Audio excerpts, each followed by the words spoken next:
जुमे का दिन है, फ्राइडे का दिन है और हमास ने फ्राइडे ऑपरेशन के नाम से इजराइल के खिलाफ में हमला करने की जो घोषणा की थी। इसी बीच में भारत ने ऑपरेशन अजय के तहत अपना पहला विमान इजराइल से लेकर के दिल्ली पहुंचा, जिसमें 212 भारतीय नागरिक शामिल थे और इस 212 भारतीय नागरिकों में ज्यादातर छात्र छात्राएं रही हैं। हालांकि इसमें कुछ दूसरे और लोग भी रहे हैं, लेकिन इसमें जो जानकारी अब तक आ पाई उसके मुताबिक 2 उत्तराखंड के नागरिक भी बताए जा रहे हैं। और ऐसी स्थिति में जबकि जो तस्वीरें आप देख रहे हैं एयरपोर्ट से निकलते हुए, ये उस वक्त की तस्वीरें हैं जब भारतीय नागरिक जब इजराइल से पहुंचे दिल्ली और दिल्ली के एयरपोर्ट पर, और उसके फौरन बाद विदेश मंत्री एस जयशंकर ने एक ट्वीट करके इन तमाम चीज़ों के बारे में जानकारी दी और फोटोग्राफ को भी शेयर किया।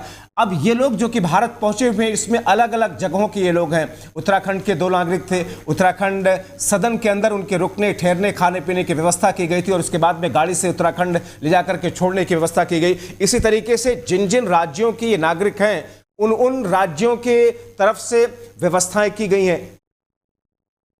हमारे सहयोगी काजल इस वक्त जुड़ रही हैं दिल्ली से, सीधे रुख उनकी तरफ करते हैं। काजल, 212 नागरिकों की पहली खेप दिल्ली एयरपोर्ट पर सुबह 5:30 से 6 बजे के आसपास पहुंची।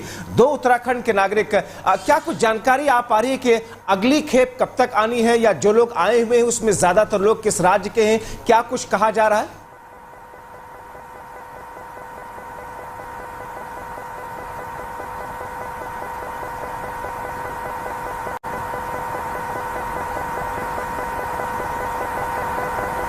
काजल, अब आपको मेरी आवाज आ रही है? क्योंकि आपकी आवाज हम तक पहुंच नहीं पा रही है। अब मैं एक बार फिर से आप तक पहुंचने की कोशिश करूंगा, क्योंकि ये तस्वीरें उस वक्त की हैं जब ये डरे सहमे लोग, जब एक तरफ रॉकेट दागे जा रहे थे, मिसाइलें छोड़ी जा रही थी हमास की तरफ से, इजराइल की तरफ से। उस बीच में भारतीय नागरिक वहां पर फंसे हुए थे कि कुछ नागरिक जो कि देश वापस लौटे, उन्होंने बताया कि अलग अलग जगहों पर जहां पर ये लोग रहते थे, रुके हुए थे, वहां पर एक बंकर नुमा एक जगह बनाई गई थी। सायरन पहले बजता था और उसके बाद ये कहा जाता था कि उन जगहों पर कम से कम 10 से 15 मिनट के लिए रुका जाए। एक बार फिर से रुख काजल की तरफ करेंगे, हमारे साथ में जुड़ी हुई है काजल। 212 भारतीय नागरिक देश वापस आ चुके हैं।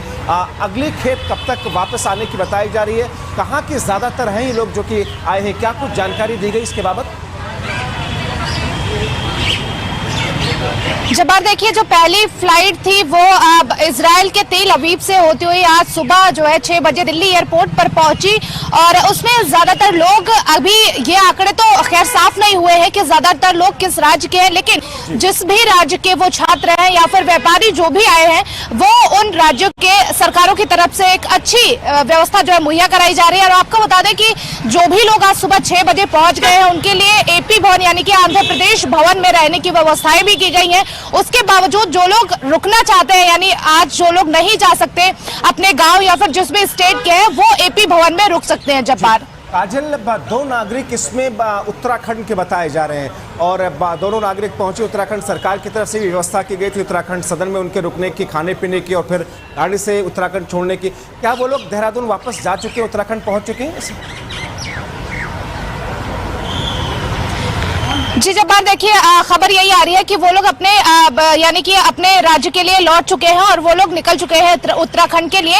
लेकिन जो बाकी लोग हैं वो अभी भी एपी भवन में रुके गए हैं, क्योंकि देखिए लगातार यही कहा जा रहा है कि जो लोग भी चाहते हैं कि अगर वो एट द टाइम नहीं जा सकते अपने राज्य, तो वो आंध्र प्रदेश भवन में अभी ठहर सकते हैं। जब्बार जी, चलिए काजल, शुक्रिया इन तमाम जानकारी के लिए। इस खबर पर मैं आगे भी आपकी तरफ रुख करूंगा कुछ और दूसरी खबरों पर। फिलहाल इसके लिए शुक्रिया। तो हमारे सहयोगी काजल जैसा कि बता रहे थे कि इस पूरी अभियान में ऑपरेशन अजय के तहत भारतीयों को लाने की जो तैयारी है, उसकी पहली फ्लाइट पहुंच चुकी है दिल्ली। अगली फ्लाइट दोबारा से जाएगी, क्योंकि 18,000 के आसपास भारतीय इजराइल और फिलिस्तीन के अंदर रहते हैं।